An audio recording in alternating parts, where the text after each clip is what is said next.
Hello everyone, स्वागत है आप सभी का फिर से निहारिका क्लासेज के इस ऑनलाइन प्लेटफॉर्म पर। पिछली क्लास में हम काफ़ी अधिनियम पढ़ चुके थे, चाहे वो ईस्ट इंडिया कंपनी के अंडर जितने भी एक्ट आए हैं वो हमने इससे पहले वाली मतलब सेकेंड लास्ट क्लास में देख लिए। और ब्रिटिश क्राउन का जो शासन है उसके अंडर में भी जितने भी परिषद अधिनियम आए, चाहे शासन अधिनियम आए 1857 की क्रांति के बाद से लेकर भारत का जो शासन अधिनियम आया था 1935, वहाँ तक की सारी चीज़ें हमने देख ली है। साथ में एक घटनाक्रम हमने देखा था, उसका नाम था साइमन कमीशन, है ना। रॉयल कमीशन था 1927 में इसको कमीशन किया गया और भारत आया तो इसका बहुत ज़्यादा विरोध हुआ क्योंकि 7 सदस्य थे इसमें और इस कमीशन में एक भी भारतीय नहीं था। और इसके पीछे तर्क ये दिया गया कि भारतीयों के पास वो समझ नहीं है कि वो किसी देश का संविधान या कानून बना सकते हैं, तो इसका बहुत ज़्यादा विरोध हुआ और फिर ये काम नहीं कर पाया। लेकिन क्योंकि ये 1919 के 10 साल बाद आने वाला कमीशन था, 1919 के एक्ट में इसका प्रावधान था, तो इसी की रिपोर्ट के आधार पर इन्होंने वाइट पेपर एक पास किया था। उस वाइट पेपर श्वेत पत्र के आधार पर 1935 का एक्ट जो है बना था, ठीक है। तो उस रिपोर्ट के आधार पर ही बना, चाहे भारतीय उसको माने या ना माने, बना तो उसी के आधार पर। अब उसके बाद कुछ ऐसी घटनाएं हुई जो कि हमें जो हिंदुस्तान का पूरा इतिहास है उसको धकेल देगी आज़ादी की तरफ। तो हमें ऐतिहासिक घटनाक्रम को नहीं देखना, हमें राजनीतिक ऐतिहासिक जो घटनाक्रम है उसको ही नोटिस करना है, जिससे कि हमारे देश का संविधान, उसकी संविधान सभा और हमारे देश का जो कानून है, सरकार है, वो या आज़ादी के बाद का जो परिदृश्य है प्रशासनिक दृष्टि से, संवैधानिक दृष्टि से किस प्रकार प्रभावित हो, हमें उन्हीं घटनाओं को यहाँ पर कवर करना। बाकी आप मॉडर्न हिस्ट्री में जब आधुनिक भारत का इतिहास पढ़ेंगे तो आप ये सारी चीज़ें देख ही लेते हैं। हमें पॉलिटिकल साइंस से रिलेटेड मैटर को ही कवर करना है, तभी हम जल्दी ये कंप्लीट जो क्रैश कोर्स है वो पूरा कर पाएंगे, ठीक है। तो आज इस टॉपिक की हम बात करेंगे। एक्चुअली मेरी कोशिश रहेगी आज 3 मैं घटनाक्रम को डिस्कस करना चाहता हूँ। उसमें पहला है क्रिप्स मिशन। 1942 में क्रिप्स मिशन आया था। अब सबसे पहले आपको ये ध्यान रखना है कि इस क्रिप्स मिशन के अध्यक्ष कौन है। तो साथियों आपको पता होना चाहिए, जैसे कि इसमें नाम में ही छुपा है क्रिप्स, तो सर स्टैफोर्ड क्रिप्स कौन है? सर स्टैफोर्ड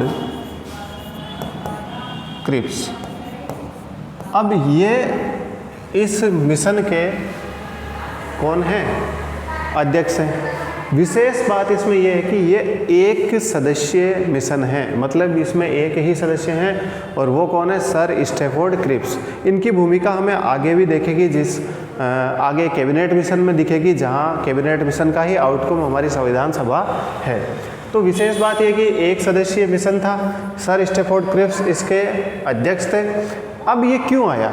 देखो ये बात है 1942 की और 1939 में यानी 1939 में सेकेंड वर्ल्ड वॉर स्टार्ट हो गया था और ब्रिटेन को ये चाहिए था कि भाई भारतीय लोग हमें सेकेंड वर्ल्ड वॉर में, द्वितीय विश्व युद्ध में सहयोग करें।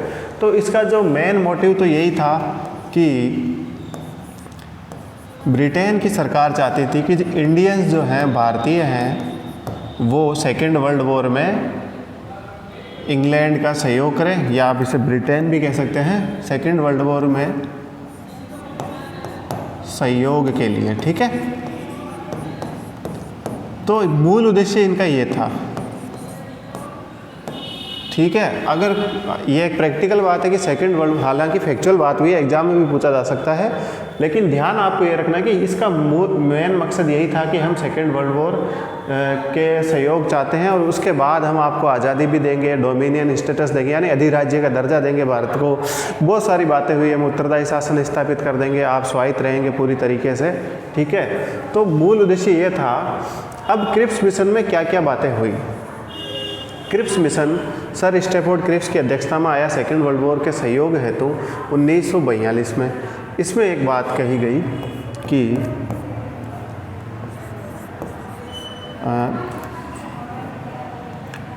एक तो हम आपको डोमिनियन स्टेटस देंगे और साथ ही साथ में स्वायत्त शासन की स्थापना करेंगे। तो स्टैफोर्ड क्रिप्स मिशन का एक मुख्य प्रस्ताव था कि स्वायत्त शासन की स्थापना करेंगे।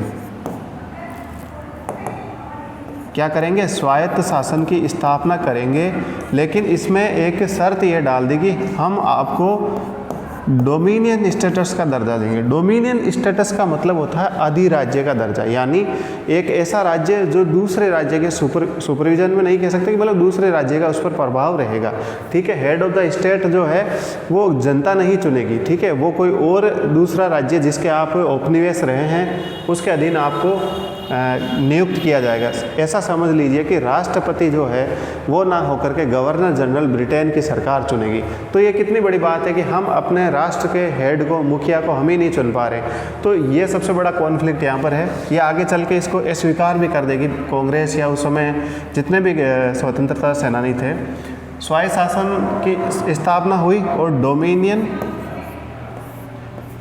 डोमिनियन स्टेटस की बात हुई, डोमिनियन स्टेटस प्रदान करेंगे। अब भारत को अधिराज्य बनना ही नहीं था, भारत को पूर्ण स्वराज चाहिए था, पूरी आज़ादी चाहिए थी कि हमारे देश का कानून हम जैसे चाहें वैसे बनाएंगे। तो पहली बात तो ये हुई कि स्वायत्त शासन की स्थापना हुई और डोमिनियन स्टेटस दिया गया, ठीक है।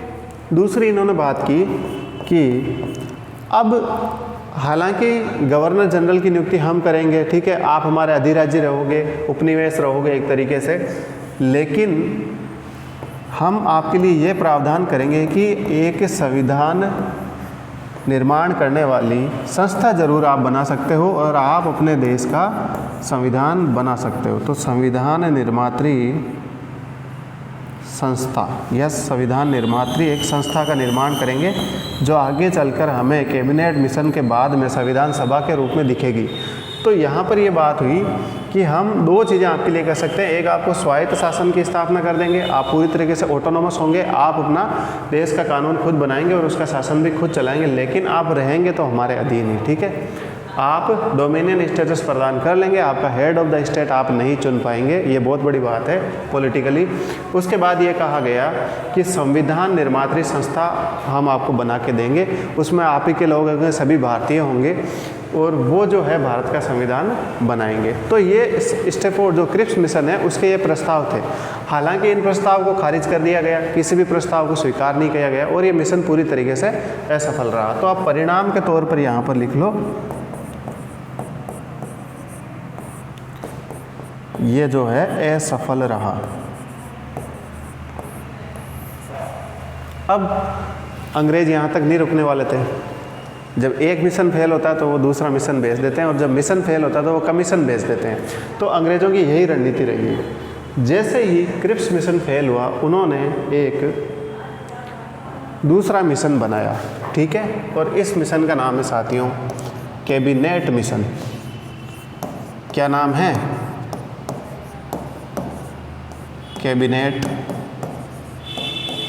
मिशन।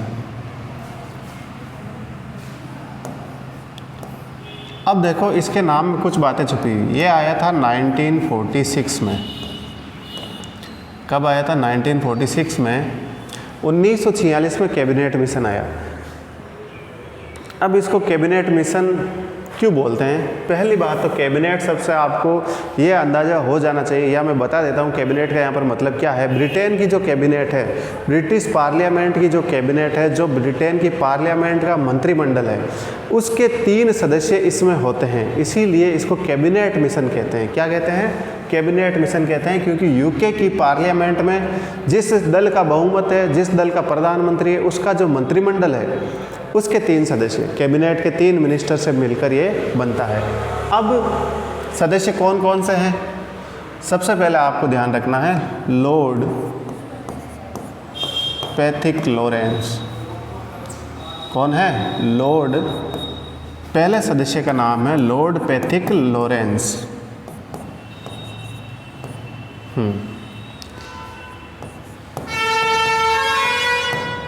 दूसरे सदस्य का नाम है, अभी अभी क्रिप्स का नाम हमने पढ़ा ही है, सर स्टैफोर्ड क्रिप्स, ठीक है। तो अब मैं शॉर्ट में लिख रहा हूँ सर क्रिप्स। और तीसरे सदस्य हैं A.V.. Alexander. A.V.. Alexander,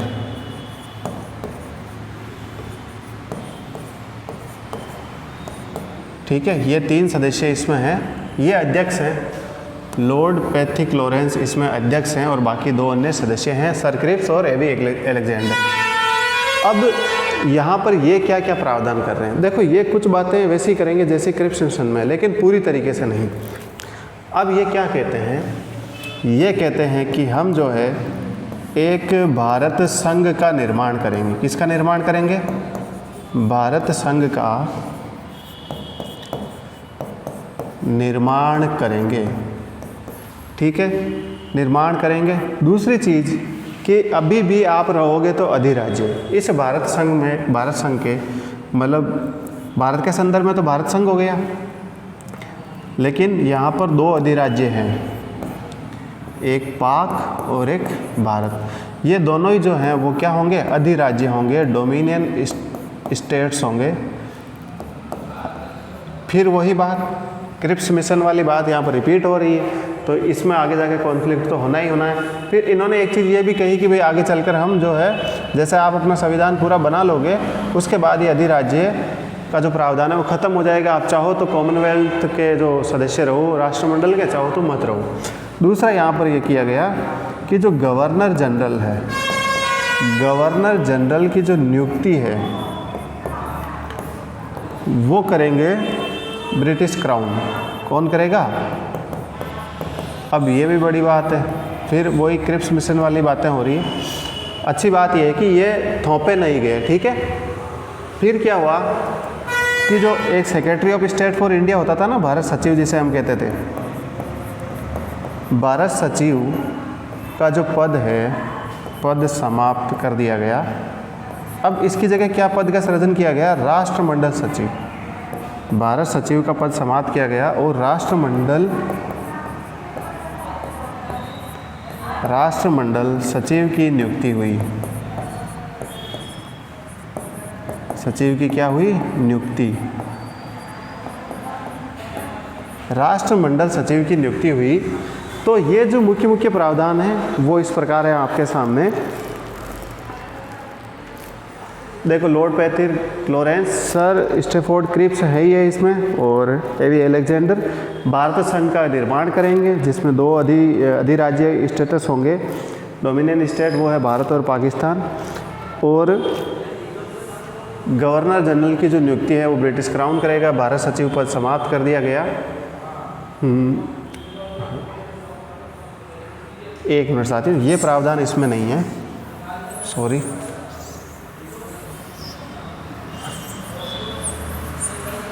cabinet mission में ये प्रावधान नहीं है। एक कहा गया कि भारत का जो संघ है उसका निर्माण होगा। उसके अलावा ये अधिराज्य हैं ही हैं। जितने भी देशी रियासतें हैं वो स्वतंत्र हैं, स्वायत्त हैं। वो चाहे जिस अधिराज्य में शामिल होना चाहे तो रह सकती है, चाहे तो वो जो है स्वतंत्र चाहे तो स्वतंत्र भी रह सकती है। इसके अलावा ये कहा गया कि ये जो संघ है ना, इस संघ को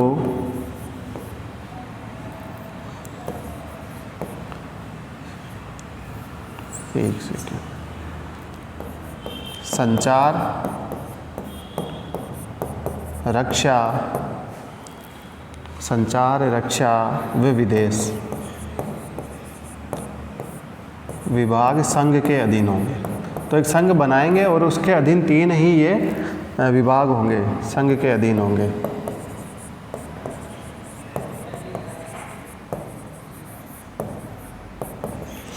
ये होंगे संघ के अधीन, ठीक है। अब इन्होंने ये कहा कि एक संघ की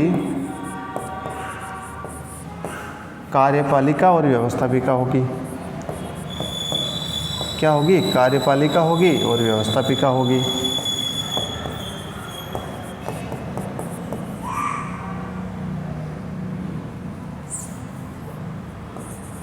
कार्यपालिका व व्यवस्थापिका होगी।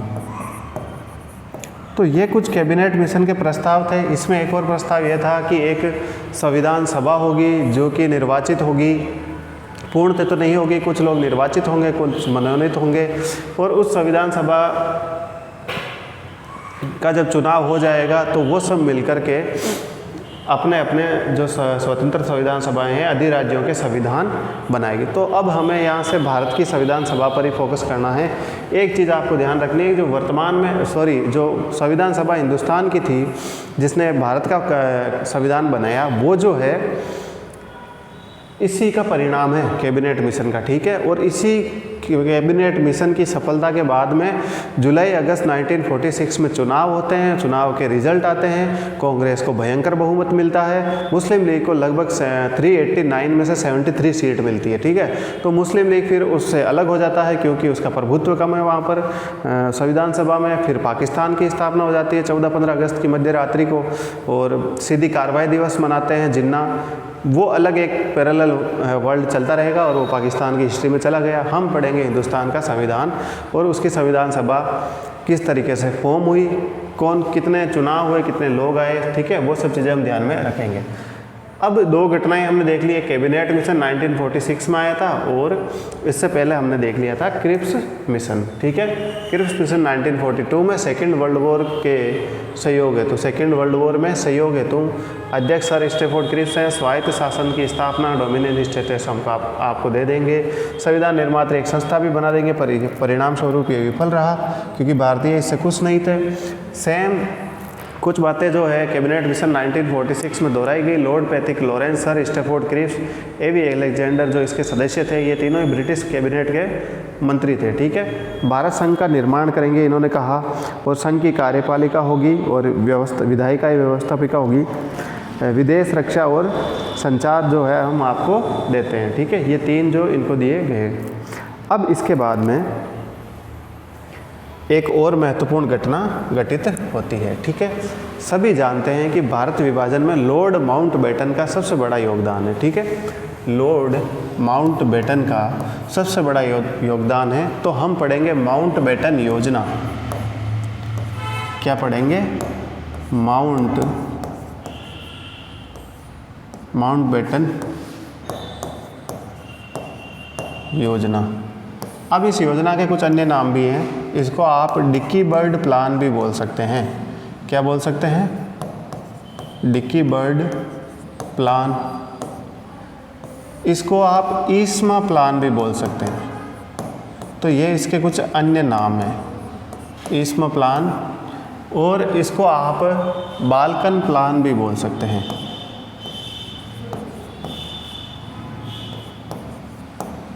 Balkan plan. अब सर ये आया कब? ये आया 1947 1947 में। 1947 में ये प्लान आया, माउंटबेटन योजना आई। एक्चुअल में माउंटबेटन योजना, dicky Bird plan, Ismay plan और बाल्कन प्लान में लॉर्ड माउंटबेटन खुद सदस्य थे। तो उनकी एक समिति थी, उस समिति की जो सिफारिशें हैं वही लॉर्ड माउंटबेटन है। तो इसका हिस्सा ही है, इससे अलग नहीं है कुछ, है ना। तो अब सर इसमें क्या होगा? पहले तो इसके सदस्य कौन है? तो एक तो है सर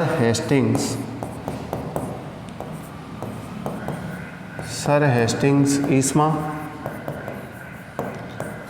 एक हैं लॉर्ड माउंटबेटन,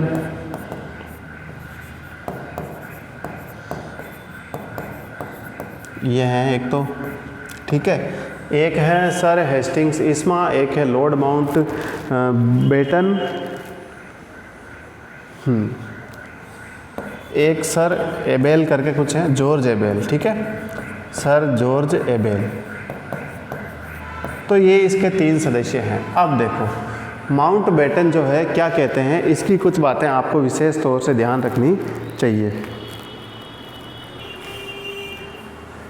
अब यहाँ ये समय ऐसा आ गया कि हमें मतलब इतना ब्रिटिश सरकार पर इतना प्रेशर है कि अब भारतीयों को आज़ादी देनी पड़ेगी, ठीक है।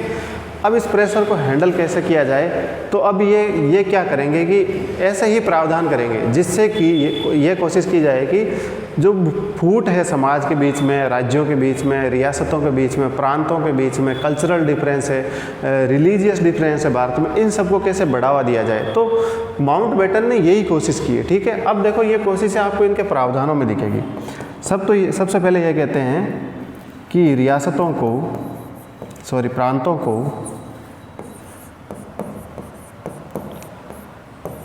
प्रांतों को पृथक सत्ता का हस्तांतरण करेंगे। पृथक सत्ता हस्तांतरण करेंगे।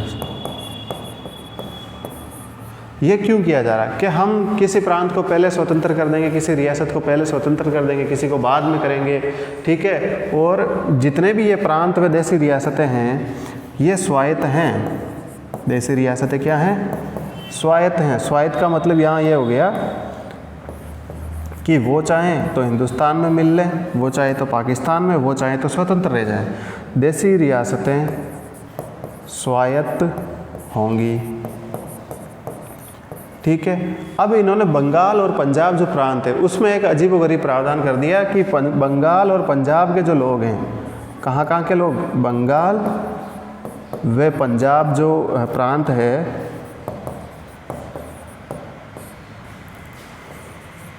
का निर्णय जनमत संग्रह से करेंगे। मतलब जनता पर छोड़ दिया कि आप चाहो तो पाकिस्तान में मिल लो, आप चाहो तो भारत में ही मिल सकते हो, ठीक है। जनमत संग्रह से ये डिसाइड होगा कि पंजाब व बंगाल क्या करेंगे, ठीक है। तो ये ऐसी नीतियाँ, ऐसे प्रोविज़न लेके आ रहे थे अलग अलग प्लान और इन सब में, जिससे कि बंटवारा ही होगा ज़्यादा से ज़्यादा, ठीक है। जितना हो सके ये बंटवारे की तरफ ही चल रहे थे। तो ये है माउंटबेटन योजना, dickey Bird plan, Ismay plan और इसको बाल्कन प्लान भी कहते हैं। अब देखो, एक इसको ईस्मा प्लान क्यों कहते हैं? तो जब दिल्ली में ये प्रपोजल रखा तो सर हेस्टिंग्स ईस्मा ने रखा। किसने रखा? सर हेस्टिंग ईस्मा ने ये प्रपोजल रखा, इसीलिए इस प्रपोजल का नाम क्या रख दिया? ISMA plan. माउंटबेटन इसी प्लान की एक कमेटी के सदस्य थे, तो उस वजह से इसको माउंटबेटन योजना भी कहते हैं, ठीक है। भारत विभाजन की योजना माउंटबेटन ही लेके आए थे। इसको बाल्कन प्लान कौन कहता है? इसको बाल्कन प्लान बोलते हैं पंडित जवाहरलाल नेहरू। देखो, एक वर्ड है बाल्कनीकरण। क्या है? बाल्कनीकरण। इसका मतलब क्या होता है? इसका मतलब होता है किसी क्षेत्र को छोटे छोटे टुकड़ों में, भागों में विभाजित कर देना। किसी भी भौगोलिक क्षेत्र को, ज्योग्राफिकल एरिया को अगर आप छोटे छोटे टुकड़ों में डिवाइड कर देते हैं तो उसको कहते हैं बाल्कनीकरण। इस वजह से इसको जो है पंडित जवाहरलाल नेहरू बाल्कन प्लान कहते हैं। बाल्कन प्लान कहते हैं क्योंकि यह जो प्लान है वो भारत का विभाजन करने वाली नीति के साथ आया। और देख, पहली नज़र में पंडित नेहरू ने क्या किया? ये जो प्लान है, पंडित नेहरू ने बाल्कन प्लान को जो है अस्वीकार कर दिया। अस्वीकार कर दिया। किसने किया? पंडित जवाहरलाल नेहरू ने, ठीक है। पंडित जवाहरलाल नेहरू ने बाल्कन प्लान को अस्वीकार कर दिया हाथों हाथी कि आप भारत के टुकड़े करना चाहते हो, हमें ये योजना स्वीकार ही नहीं है, ठीक है। तो इसी के साथ इस प्लान को तो खारिज कर दिया जाता है पूरी तरीके से। अब एक बड़ा इंटरेस्टिंग पॉइंट है, वर्तमान में अगर आप देखें तो पंडित नेहरू की बड़ी आलोचनाएं हो रही है, ठीक है। और किसके द्वारा हो रही, ये भी जग जाहिर है, कोई छुपी हुई बात नहीं है। आप समझो, अगर पंडित जवाहरलाल नेहरू भारत का बुरा ही चाहते हैं तो इससे बढ़िया कोई काम नहीं होता उस समय, उस परिस्थिति में। मान लो कि वो अंग्रेज़ों के प्रतिनिधि बन जाते, भारत उस समय राष्ट्रमंडल सचिव बन जाते, भारत के राजा भी बन जाते, कुछ भी बन जाते, सीधे राष्ट्रपति घोषित कर दिए जाते या प्रधानमंत्री घोषित कर दिए जाते, या इनकी नियुक्ति गवर्नर जनरल के तौर पर भी हो सकती थी ब्रिटिश सरकार के द्वारा।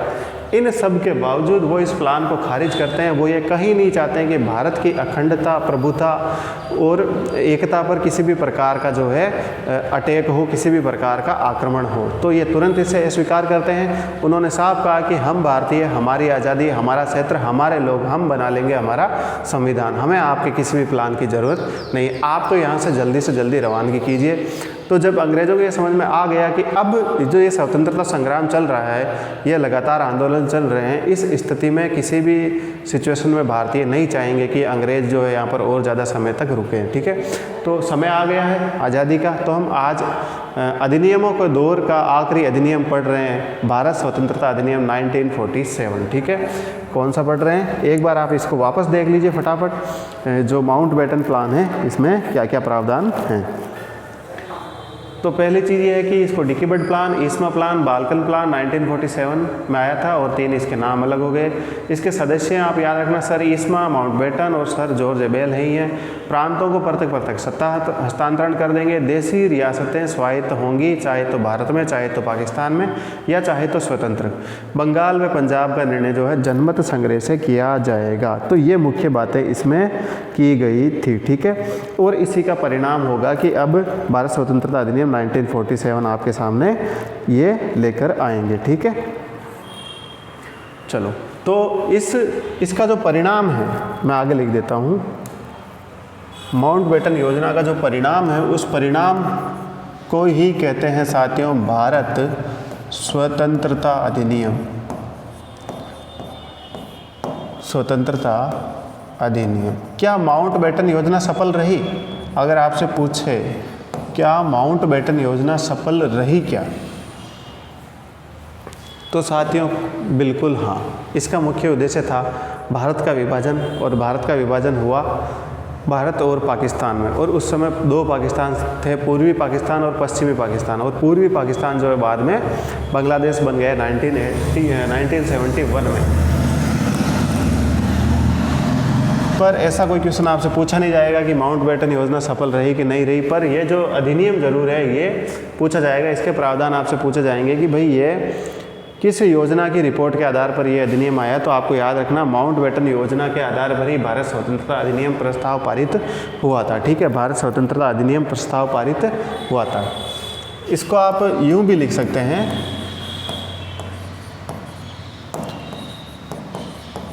माउंटबेटन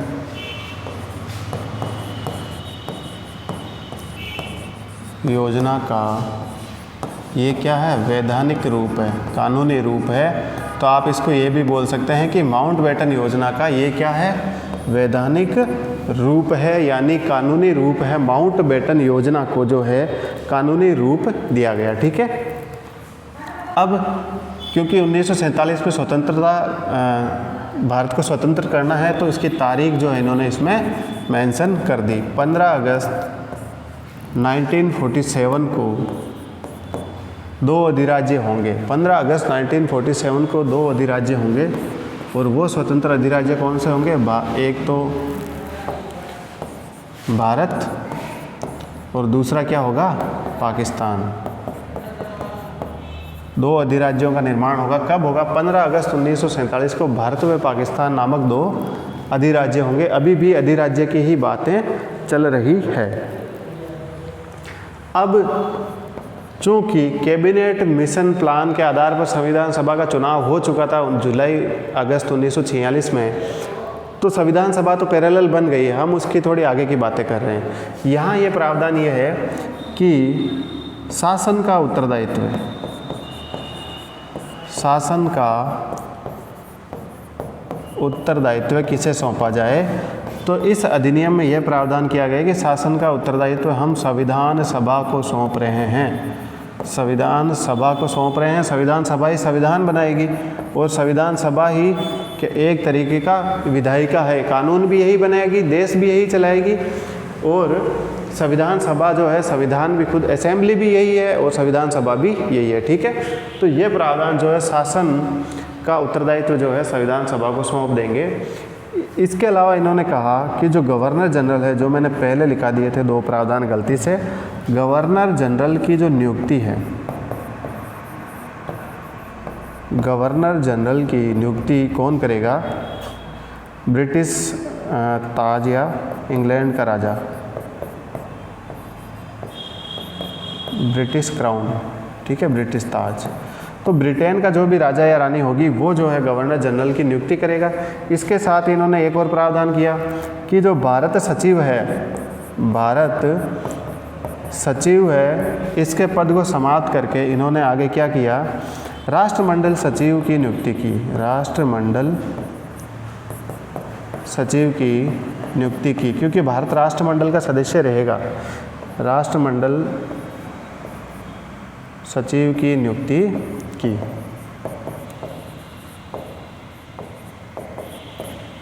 राष्ट्रमंडल सचिव की नियुक्ति की। यहाँ तक आप लिखें एक बार का। हाँ, अभी टाइम है, आधे घंटा ही हुआ है हमें क्लास लेते हुए। तो राष्ट्रमंडल सचिव की जो है नियुक्ति की गई। अच्छा, एक चीज़ वही है जो क्रिप्स मिशन में हो रहा है, कैबिनेट मिशन में हो रहा है, माउंटबेटन में हो रहा है कि देसी रियासतें पूरी तरीके से क्या है, स्वतंत्र है। अभी भी यही बात दोहराई जा रही है। तो ये संभव था कि अंग्रेज़ों का पूरा प्रयास था, एक तरफ मुस्लिम लीग का अपना प्रभाव था, वो अलग राष्ट्र के लगातार मांग कर रही थी, और इस बात को जो है ना स्वतंत्रता सेनानी भी नहीं समझ पाए कि हमें अवेयर हो जाना चाहिए टाइमली।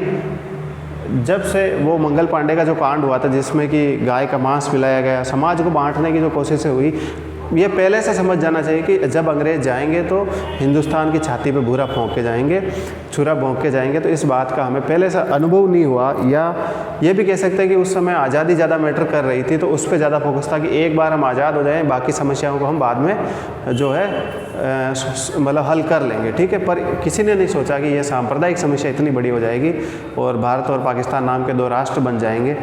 तो अंग्रेज़ों को ये पता है, उनका क्लियर एंड कट है कि भाई साहब ये बात दोहराओ, देशी रियासतें फ्री होंगी, दो अधिराज्य होंगे भारत और पाकिस्तान, रियासतें जिस अधिराज्य के अधीन जाना चाहे वो जा सकती है, ठीक है, जिसमें मिलना चाहे मिल सकती है। तो ना तो दोनों राष्ट्रों को पूरी स्वतंत्रता दे रहे हैं, स्वाधीनता दे रहे हैं, पूर्ण स्वराज्य का दर्जा दे रहे हैं, अधिराज्य ही डोमिनियन स्टेटस औपनिवेशिक राज्य ही बना रहे हैं, और ना ही हिंदुस्तान की अखंडता को जीवित रहने दे रहे हैं, उसको संप्रदाय के नाम पर, धर्म के नाम पर बांटने की कोशिश वो लगातार कर रहे हैं। तो इसमें एक प्रावधान ये भी है कि देशी रियासतों को स्वायत्तता दी गई। क्या दी गई?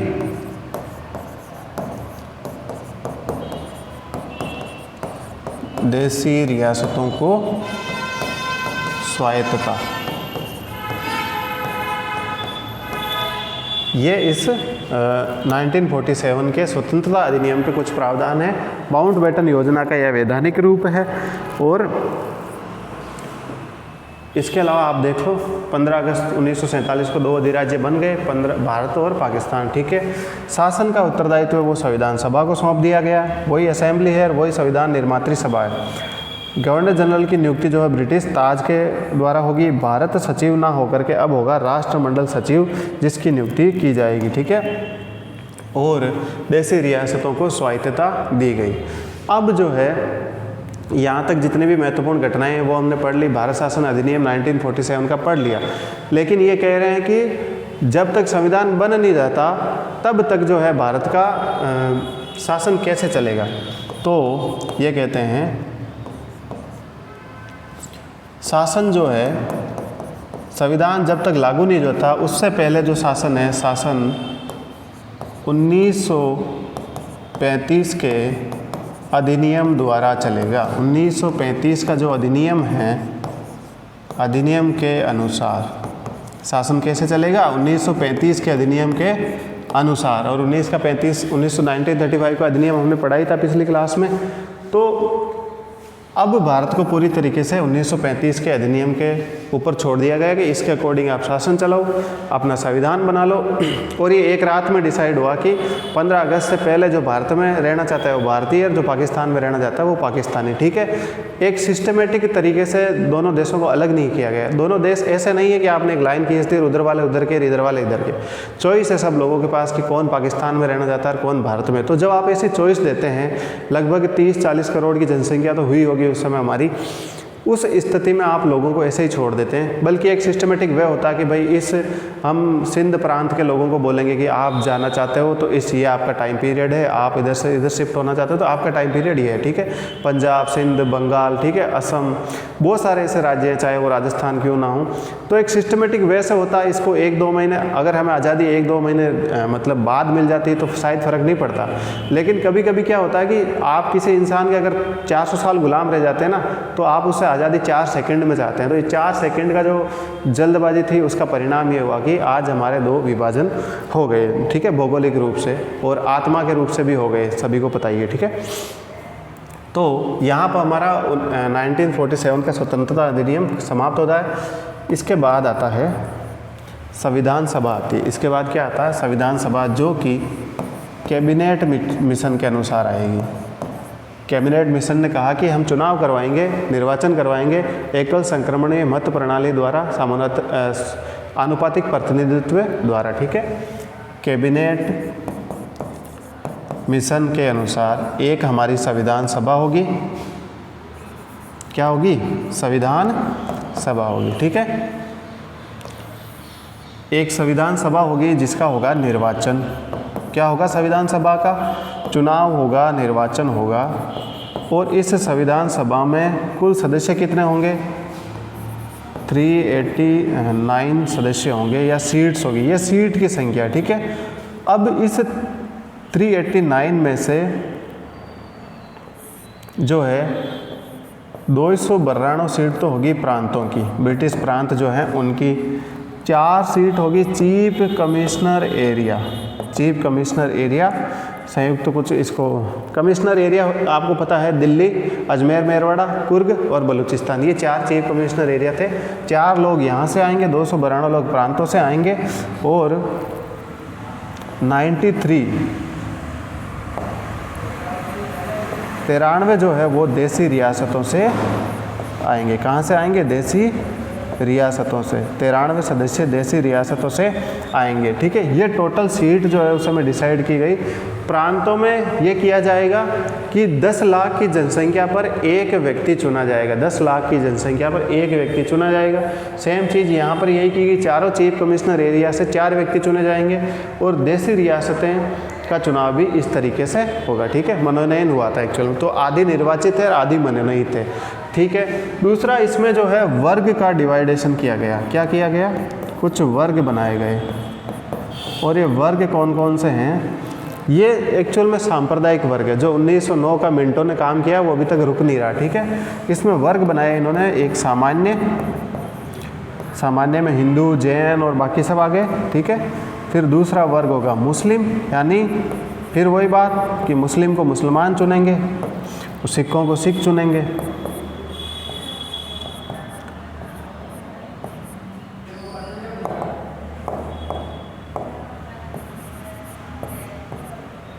तो ये कुछ वर्ग बनाए गए, 3 वर्ग बनाए गए उस समय, एक सामान्य, एक मुसलमान और एक सिख वर्ग।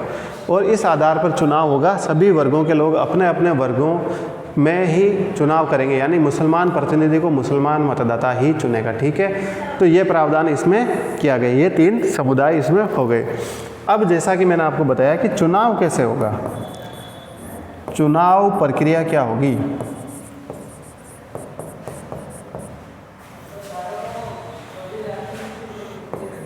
चुनाव प्रक्रिया क्या होगी? तो साथियों, चुनाव प्रक्रिया कुछ इस प्रकार होगी कि एकल संक्रमणीय मत, एकल संक्रमणीय मत,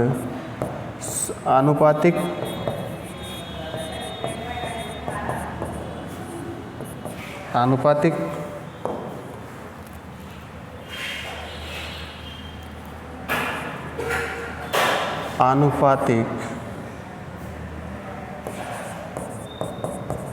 प्रतिनिधित्व प्रणाली, आनुपातिक प्रतिनिधित्व प्रणाली के द्वारा जो है चुनाव होंगे। इस प्रकार से इन सभी सदस्यों का चुनाव होगा। ये मुख्य बात है। इसके अलावा ये हुआ कि मुस्लिम लीग की 73 यानी 93 सीट आई, उसका प्रभाव कम हुआ संविधान सभा में, तो उसने संविधान सभा का बहिष्कार किया। फलस्वरूप पाकिस्तान का विभाजन हुआ और फिर बाद में संख्याएं घटी भी, ठीक है। 289 पर आ गई थी टोटल। जब संख्या घटी तो फिर मतलब कुछ क्षेत्रों में चुनाव हुए, कुछ में नहीं हुआ। जो विभाजित क्षेत्र थे उनके सदस्य जो पाकिस्तान से चुन के संविधान सभा में आए थे और जो भारत में रहना चाहते थे, वापस उनके उपचुनाव हुए और सदस्य संख्या बदल गई। फिर संविधान सभा फिर वापस बैठी, फिर उसने भारत का संविधान बनाना चालू कर दिया था, ठीक है। अब अंत में जाते जाते मैं आपको बताना चाहूँगा कि जब संविधान सभा की बैठक हुई तो पहली बैठक हुई 9 दिसंबर 1946 को, ठीक है। और इसके अस्थायी अध्यक्ष बनाए गए डॉक्टर सच्चिदानंद सिन्हा को, ठीक है। और अस्थायी उपाध्यक्ष बनाए गए फ्रैंक एंथोनी को, ठीक है। तो इन 2 के नाम आप याद रखना। फिर 10 दिसंबर को भी बैठक हुई थी, दूसरी बैठक। फिर तीसरी बैठक हुई 11 दिसंबर को। 11 दिसंबर को हमने स्थायी अध्यक्ष चुन लिया था। स्थायी अध्यक्ष थे वो थे डॉक्टर राजेंद्र प्रसाद, जो 24 जनवरी 1950 को भारत के राष्ट्रपति भी बनते हैं, ठीक है। फिर उपाध्यक्ष भी हमने चुना था जिनका नाम है H.C. मुखर्जी, ठीक है। उपाध्यक्ष का नाम उस समय क्या है? H.C. मुखर्जी, ठीक है। और एक संवैधानिक सलाहकार हमने चुना B.N. राव के तौर पर। और हमने, क्योंकि ये संविधान सभा विधायी सभा थी, कानून भी बनाती थी, देश का शासन भी चला रही थी, तो जब ये विधायी सभा के रूप में बैठते तो उस समय इसके अध्यक्ष हुआ करते थे जीवी मावलंकर, ठीक है।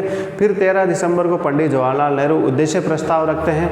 उद्देश्य प्रस्ताव पंडित जवाहरलाल जब उसमें रखते हैं तो अंबेडकर और एक जेकर नाम के व्यक्ति हैं, वो इनका विरोध करते हैं।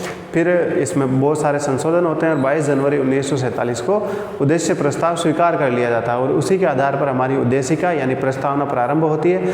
तो अगली क्लास में हम कोशिश करेंगे कि संविधान सभा को पढ़ लें, संविधान के विशेषताएँ पढ़ लें और प्रस्तावना का प्रारंभ कर दें, ठीक है। तो यहाँ इस क्लास को मैं यहीं समाप्त कर रहा हूँ। एक बार आप अभी जो पढ़ाया है मैंने, इसको आप वापस देख सकते हैं।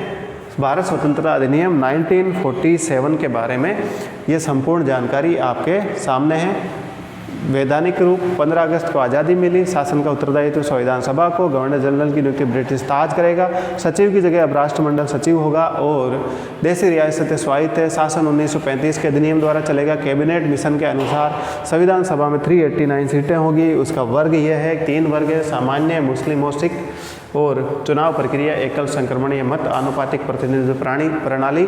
इसी के साथ साथियों मैं आपसे विदा लेता हूं। आई होप कि आपको ये क्लास बहुत अच्छी लगी होगी और आप क्लासेस को देखते रहें, अपने साथियों तक इसको शेयर करते रहें। वीडियो पसंद आया तो लाइक ज़रूर करें। अगर कुछ समझ में नहीं आया या मुझसे कुछ आपको पूछना या कुछ आप फीडबैक देना चाहते हैं तो कमेंट जरूर करें। और अंत में ये रिक्वेस्ट है कि सब्सक्राइब जरूर करें और अपने साथियों तक इस वीडियो को ज़रूर पहुँचाएँ। मेरी कोशिश हमेशा यही रहेगी कि 40 से 45 मिनट के अंदर अंदर क्लास को समाप्त कर दिया जाए और ज़्यादा से ज़्यादा टॉपिक करवा दिया जाए। 35 से 40 क्लास में संपूर्ण भारतीय राजनीति होने वाली है। इससे बढ़िया आपको मौका कहीं नहीं मिलेगा कि राजनीति को कंप्लीटली समझ लोगे, फिर कोई एक बुक पढ़ लेना और अपने हैंड रिटन नोट्स बना लेना, बिल्कुल शॉर्ट 50-60 पेज के, और आपका काम हो जाएगा। हर एग्जाम में आपकी बल्ले बल्ले हो जाएगी। तो धन्यवाद साथियों, मिलते हैं अगली क्लास में। धन्यवाद।